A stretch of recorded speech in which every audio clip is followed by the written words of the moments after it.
Thank you, Dieter, very much. I know that was a little long of a reading, but was just so amazing when I heard it the first time. And this is just a spoiler alert, for those who love Netflix series, that this reading was the final scene in Midnight Mass, the Netflix series that just finished. It was said by Aaron Green, who is played by Kate Segal, who had just been attacked by the fallen angel that was turning the entire town basically into vampires.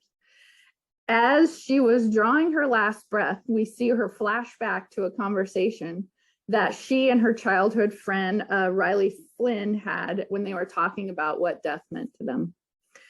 You're probably thinking, why would a Sunday talk be based on a Netflix series? But in my effort to be relevant, and current, it just struck me down to the core. But by the time this monologue was over, when we were watching this, I was like in tears. I was just like, oh my God.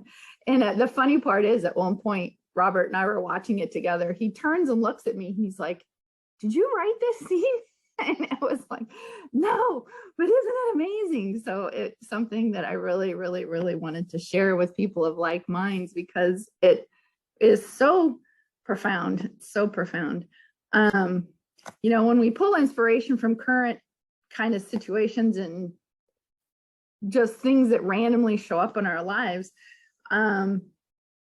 it adds to a conversation, to allow us to have that conversation. So at the end of this, at the end of my talk, we'll have an open dialogue, and it allows us to share any thoughts, any feelings, anything that comes up during the talk, or if there's something weighing on you that you could really use some support on. So be sure and be ready for that part at the end. It's pretty special. The end of the speech, when you kind of listen to the words and kind of take out the context of where you hear it, it is what we say all the time. It's how we speak in the Centers for Spiritual Living. It's how we kind of look at life, that I am what I am. God and I are one, and it's so profound. It says more galaxies in the universe than the grains of sands on the beach. And that's what we're talking about when we say God. Universal spirit, all there is. There's many different connotations that you don't have to use the word God if you're not comfortable with using it, but you can use whatever you want. The cosmos and its infinite dreams were the cosmos dreaming of itself. It was like I was listening to it, and it was like, oh my gosh, I always forget who I am in the moment of how I'm living my life day to day as things come up, to remember that there is no time and there is no death, that life is a dream. For me, that wish, that dream happens over and over and over again. But here's the funny part. Fun fact, Ernest Holmes did not believe in reincarnation. He believed that the life beyond the veil, you go back to the light and the energies of the souls that and that you stay away from this part, you go into a different realm. That's what Ernest Holmes thought. He didn't believe that you came back to this one over and over again. But he did not push his view on reincarnation or not on anybody that was in his teaching. He firmly believed that if you thought something, or if it helped you become a more enlightened being, he was all for it. So that was an interesting nugget to learn over the years, that he did not believe in reincarnation. Aaron's words definitely sparked the thoughts of what if. You hang out with me long enough, I love the words what if before anything, because it allows me to think of things in a different way, to consider a different view safely. Like, I don't have to decide that everything I knew before this was wrong or I was lied to or anything like that. I can just say, well, what if? I can continue to be safe in my thought process and my spirituality. And I only realized how special my particular situation was growing up when I was in middle school, that my parents did find the Centers for Spiritual Living and Ernest Holmes in Denver, Colorado. I was brought along because I was so young, and it resonated so deeply for me, even as a young child, that when I left Colorado, when I left Denver to join the Navy in 1988, I continually looked for that wherever I was. And if you've ever been on the West Coast, Colorado, California, New Mexico, Arizona, it is much more open in its alternative thinking and its new thought. So that's why this particular group online here that we found with Deetra and Dr. Reverend Elizabeth, to me, is so very special, because we get to do this, and we've got people from all over that wouldn't necessarily be able to come together any other way. So I was grateful when we decided to go on to Zoom. If I remember who and what I am before my deathbed, how does that change my life? The scene really talks about the things that we remember when we're on our deathbed. Suddenly, like, oh my God, I have to talk to everybody, or I have to make all these amends, and I have to make all these changes. But what if I did that before those things happen? How would that how would I show up? How would that resonate into my life? What if I remember that I actually am a single drop of water in the ocean of everything that there is? How much power that gives, that affirms that I am not alone on this journey. No matter what the outside world is telling me, I know on the inside that I am not alone whatsoever. Is there really anything to fear at that point? It's something to consider now, as we all are in different stages of our lives. How do we see that there is one infinite reality? We call it by many names: God, universal spirit, life, creates everything out of itself. This is what I mean when I say God is I am, God is you are. It is everything, it is all, it is us, it is inside, it is not outside looking down at us, judging, caught fear, any of those things. It's all from inside. The oneness and wholeness of all there is. I love the line that we are spiritual beings living in a spiritual universe, having a human experience. It's just so beautiful, and it just fills my heart to hear and to say and to share all of that, all of those words and those feelings. For me, the first thing before my feet even hit the floor in the morning is, how can I be truly helpful today? And I very consciously choose love and gratitude before the day starts. And this doesn't hurt that my gratitude for the day starts with Robert bringing me a cup of hot coffee every day. And it's pretty special. But that's not here or there, to always remember gratitude and to remember who and what we are. And this year, the Centers for Spiritual Living, a world that works for all of us is the theme. And we envision a spiral moving up. So if you imagine us at the bottom of that spiral, and then it's spinning up as we choose our spiritual awakening, right? That spiral gets bigger and bigger and bigger as the days and the years go on. And if you imagine it, it's open at the top, and it's bigger at the top than it is at the bottom. So that vase allows all that there is, all that the universe has to offer, to come in through us. It's important to remember that it all is through us. When we choose to be a conduit, when we choose to be a vessel, and knowing that just God is coming through us, life is coming through us. It's not coming at us or to us, it's coming through us. It changes how we show up. It changes how we feel, and when we do that, we realize that as our human self, our imagining and our openness is very small, considering how big God and the universe and spirit wants the life wants us to have. So we have to remember to be open, and we have to remember that God has us, the universe has us, spirit has us, that no matter what, it's going to be okay.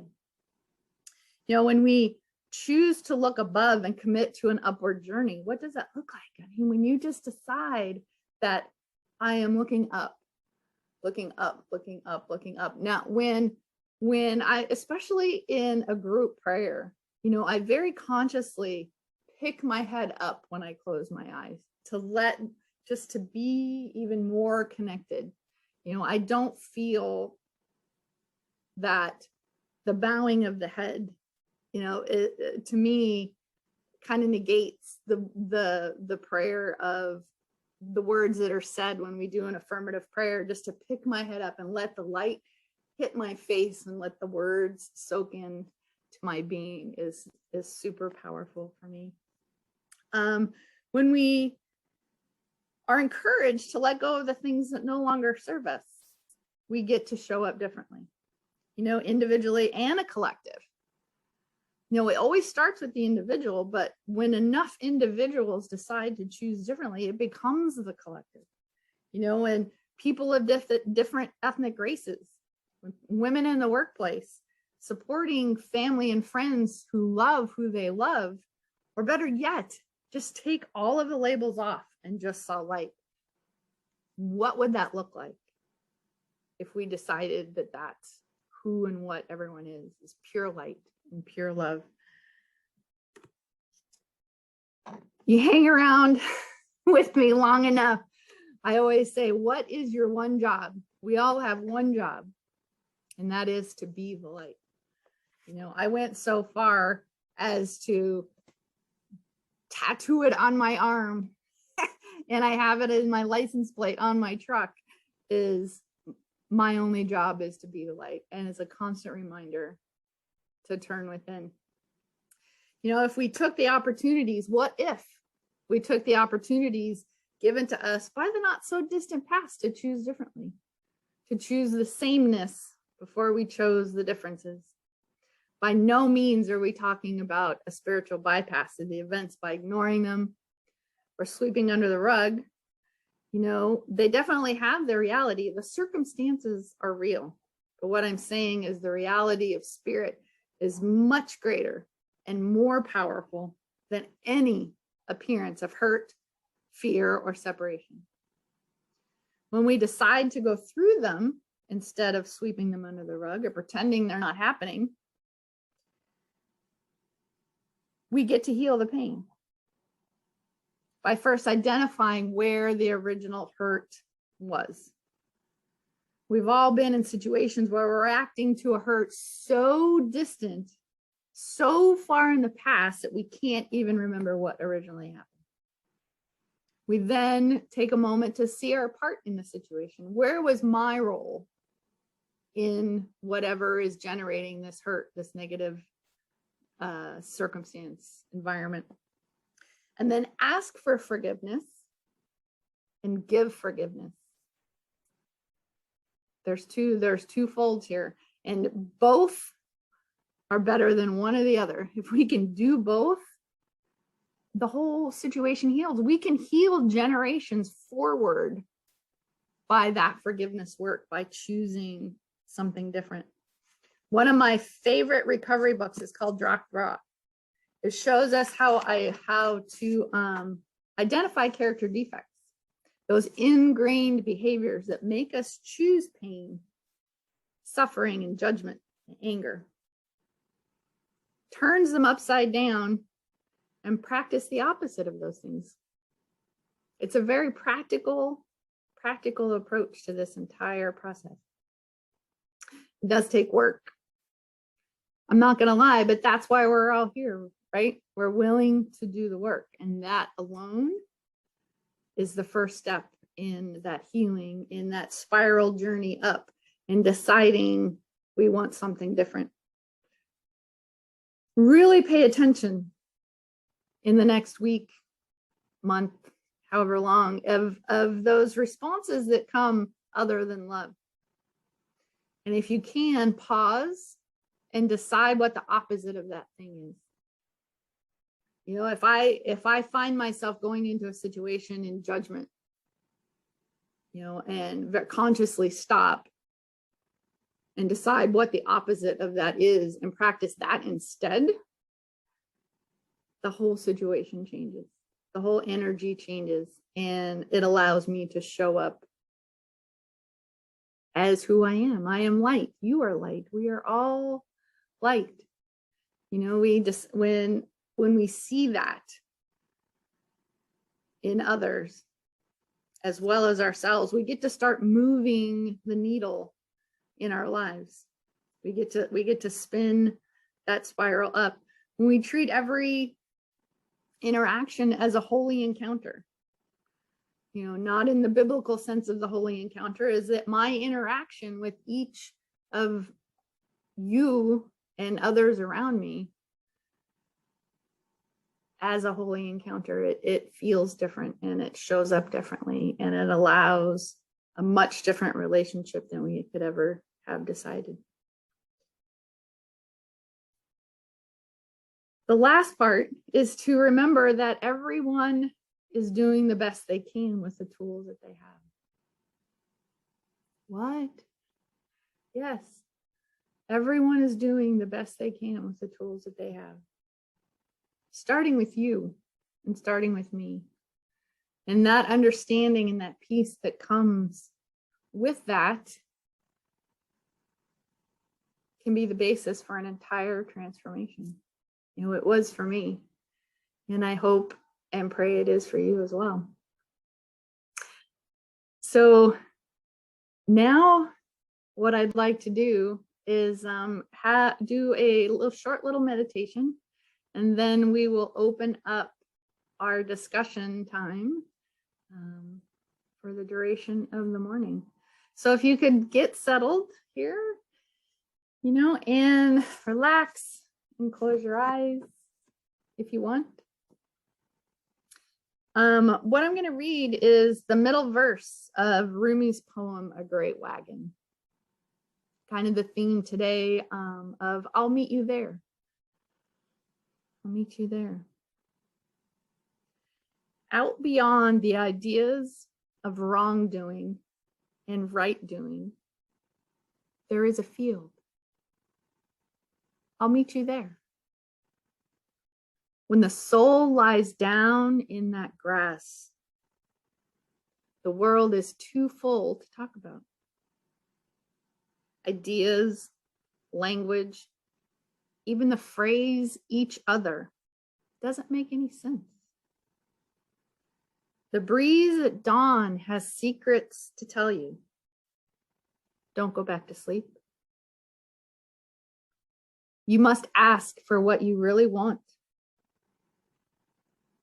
Don't go back to sleep.